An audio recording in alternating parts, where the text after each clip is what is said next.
All right, let's dive right in. We live in a world that's just full of pain, right? But here's something kind of strange. At the heart of a lot of modern Christianity, there's this weird silence about suffering. Which is odd, isn't it? I mean, this is a faith that's centered on a figure literally called the Man of Sorrows. So why does it often feel like the church has forgotten how to talk about pain?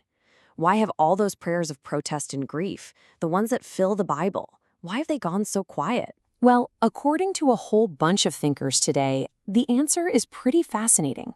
It's not that the tools were never there, it's that a vital, God-given language was lost. And it's a language we desperately need to get back. The language of lament. Okay, so first up, a lost language for pain. Let's start by looking at this major conflict, right?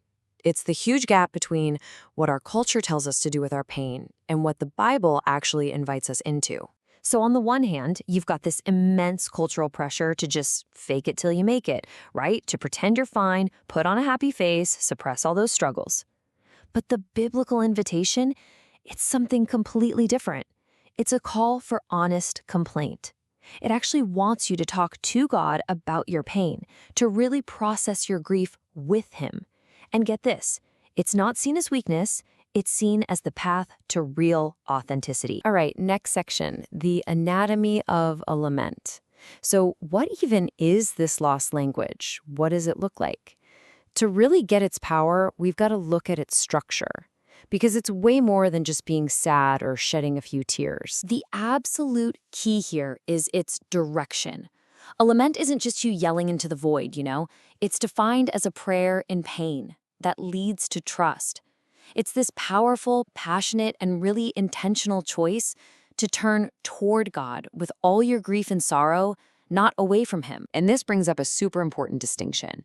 We have to separate lament from just grumbling. See, grumbling complains about God. It kind of attacks His character, and it really comes from a place of unbelief. But lament is an appeal to God. It's actually a deep, deep act of faith. It's saying, I believe you're good and you're big enough to handle my raw, honest pain. Pastor Mark Vrugop lays out this incredibly helpful roadmap. Think of it as a 4-step journey. Step 1, you turn to God. You make that choice. Step 2, you bring your complaint, and not the polite version, the honest, blunt, unfiltered one. Step 3, you ask boldly for help, and you ask based on His promises.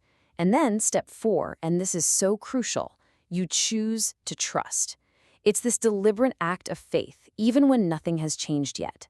It's what moves you from chaos to confidence. Okay, section 3, from Psalms to silence. Now, this all raises a really big question, right? If lament is so important, so foundational, how in the world did we lose it? It's kind of a historical mystery we need to unpack. I mean, to really get a handle on what was lost, you have to see just how central this used to be. Get this. Over a third of the Psalms, the Bible's own prayer and songbook, are laments. Just let that sink in. That makes it the single largest category of prayer in the whole collection. This wasn't some fringe niche thing. It was the default setting for dealing with hardship. And for centuries, this practice was totally vital. You had early monks chanting the entire book of Psalms every single week. Later, the Protestant reformers, guys like Martin Luther, they championed lament as the honest cry of real faith. But then, the Enlightenment happened. And as the whole culture shifted towards reason and logic and order, all that raw, messy emotion of lament, it started to feel a bit, embarrassing, improper. And so slowly but surely, it just began to fade away. And the result of that shift, it's pretty staggering when you look at it. Biblical worship was just steeped in lament. We're talking almost 40% of the Psalms. Now compare that to today. Some studies show that lament makes up less than 5% of modern worship music. It's like we've traded this rich, deep vocabulary for sorrow for almost complete silence. Theologian Walter Brueggemann, who's a huge voice in this whole conversation, he calls this a costly loss. And his point is that it's left the church with a faith that's kind of brittle, a faith that doesn't really know how to process the messy, chaotic reality of life. But here's the good news. The story doesn't end there. in silence. Which brings us to section 4, a voice rediscovered. Because right now there's a really powerful movement working to reclaim this lost language. A voice is finally being rediscovered. A whole new generation of writers and thinkers are leading the charge on this. You've got Walter Brueggemann, who gave us the framework for seeing lament as a journey toward new hope.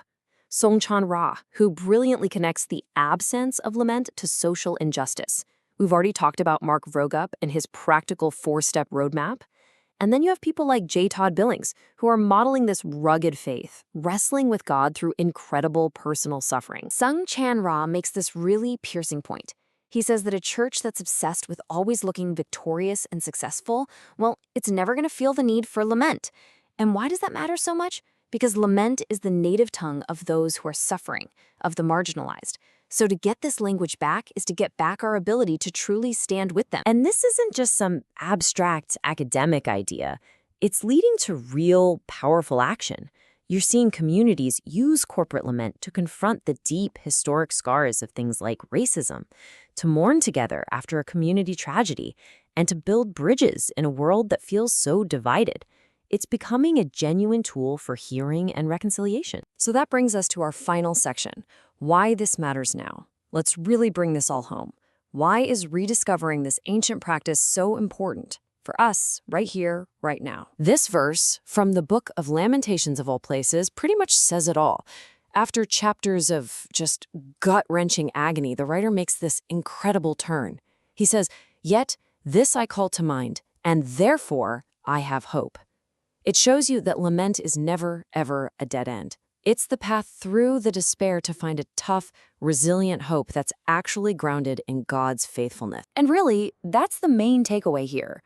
The point of all this isn't to be more negative. Not at all. It's about building a faith that's more honest, more resilient, and way more authentic. A faith that has something real, something credible, to offer a world that is hurting. So we'll leave you with this to think about. In a world that demands we stay positive all the time, what could a language for honest sorrow unlock for us? What could that kind of authenticity open up for our faith and for our shared human experience? Thanks for joining us for this explainer.